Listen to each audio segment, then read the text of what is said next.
Fala pessoal, bem-vindos de volta ao Futebol em Dados. Se você é novo aqui, deixa o like e se inscreve porque hoje a gente vai falar de um jogo que vai movimentar a Copa inteira.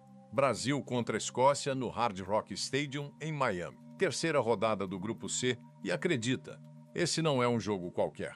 Tem classificação, tem pressão, tem dado estatístico pesado e tem aquele tempero especial de uma seleção brasileira que quer mandar um recado para o mundo. Fica comigo até o final porque a análise de hoje está completa, detalhada e vai te explicar exatamente o que os números estão nos dizendo sobre esse confronto. Vamos lá. Antes de qualquer coisa, deixa eu te contextualizar o que está em jogo aqui. O Brasil entra nessa partida como líder do Grupo C com 4 pontos. A seleção empatou na estreia com o Marrocos em 1-1, foi um jogo truncado, a equipe não encontrou os espaços que queria. Na segunda rodada, o Brasil deu uma resposta diferente.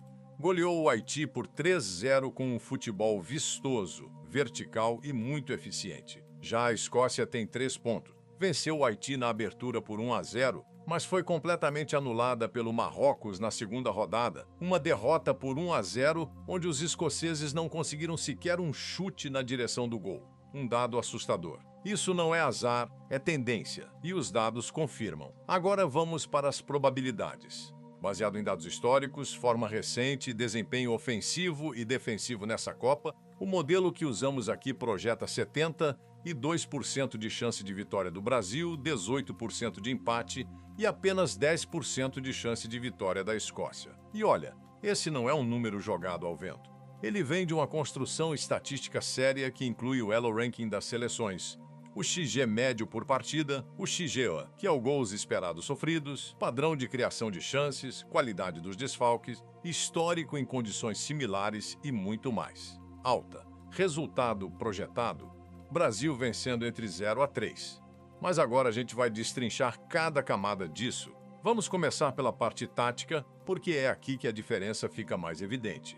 O Brasil de Carlo Ancelotti chegou nessa Copa com um modelo muito claro. Largura total, inversão rápida de jogo e um bloco que se fecha bem, mas que explode verticalmente quando recupera a bola. Vinícius Júnior pela esquerda, Rayan pela direita e Lucas Paquetá funcionando como um maestro que conecta as linhas. Matheus Cunha como centroavante que cai pelos corredores e abre espaço. É um futebol moderno, fluido, difícil de defender. O XG médio do Brasil nessa Copa já está em 2,1 por partida. E na goleada contra o Haiti esse número saltou para 2,8. A produção ofensiva está crescendo.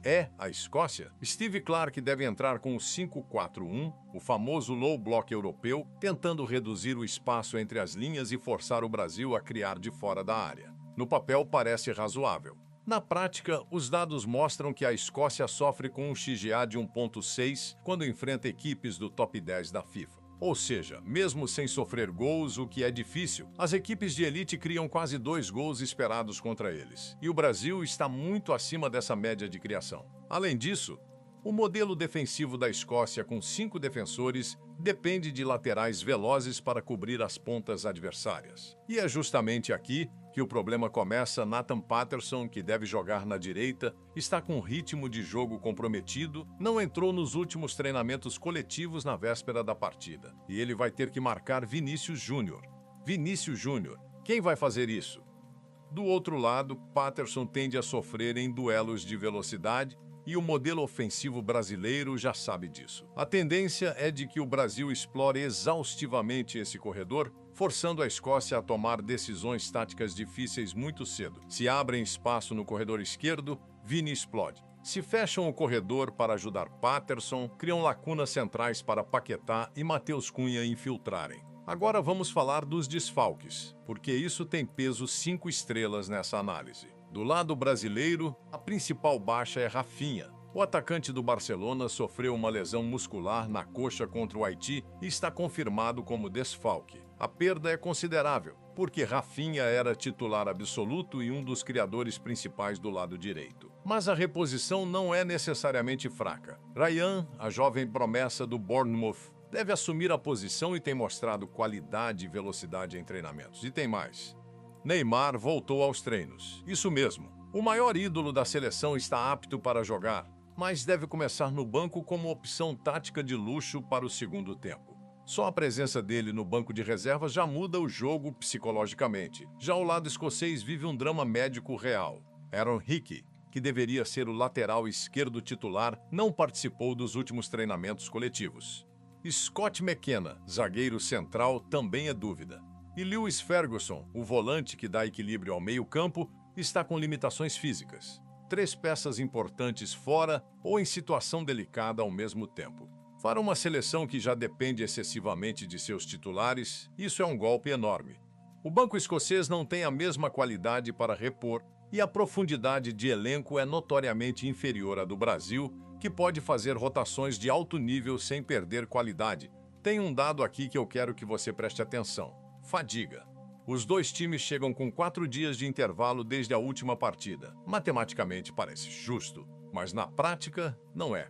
A Escócia jogou contra o Marrocos de forma extremamente intensa, com pressing físico alto, corridas de sprint constantes e saiu de campo com um desgaste muscular visível.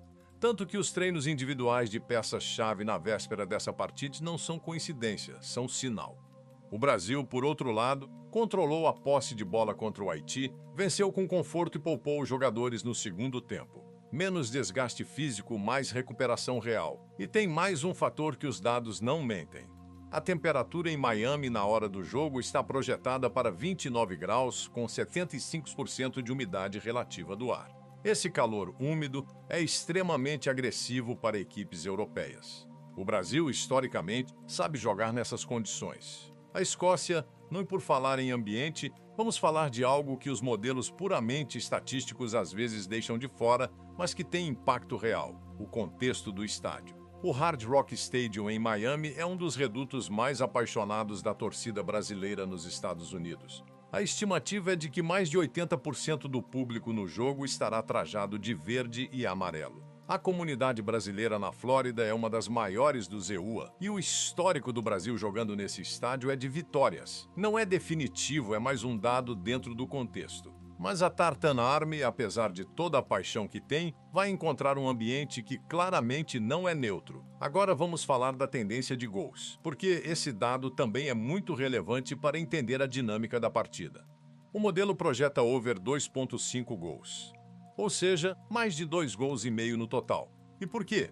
Primeiro, o Brasil tem alta produção ofensiva e a Escócia tem histórico de ceder gols esperados contra times de elite. Segundo, se a Escócia precisar de um resultado para sobreviver na competição, e vai precisar, eventualmente vai ter que abrir o jogo.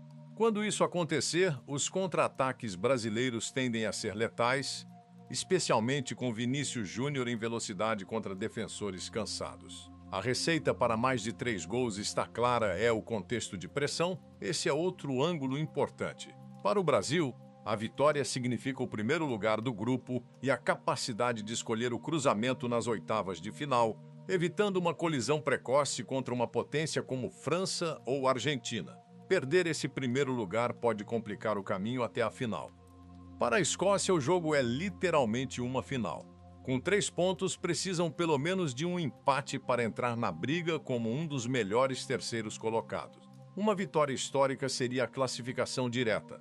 Mas os números são cruéis aqui. A Escócia nunca passou de uma fase de grupos em nenhuma das suas 9 participações em Copas do Mundo. Jamais. E enfrentar o Brasil em Miami, com 3 desfalques e fadiga acumulada, não é o cenário mais favorável para escrever essa história. Vamos então ao veredito. Os dados apontam para uma vitória brasileira, provavelmente com pelo menos 2 gols de diferença, com o Brasil dominando territorialmente desde o início, usando a largura do campo para esticar a defesa de 5 da Escócia, criando espaços centrais para infiltrações e explorando o corredor onde Patterson precisa conter Vinícius Júnior. A fadiga escocesa tende a acelerar a queda do low block após os 30 minutos do primeiro tempo.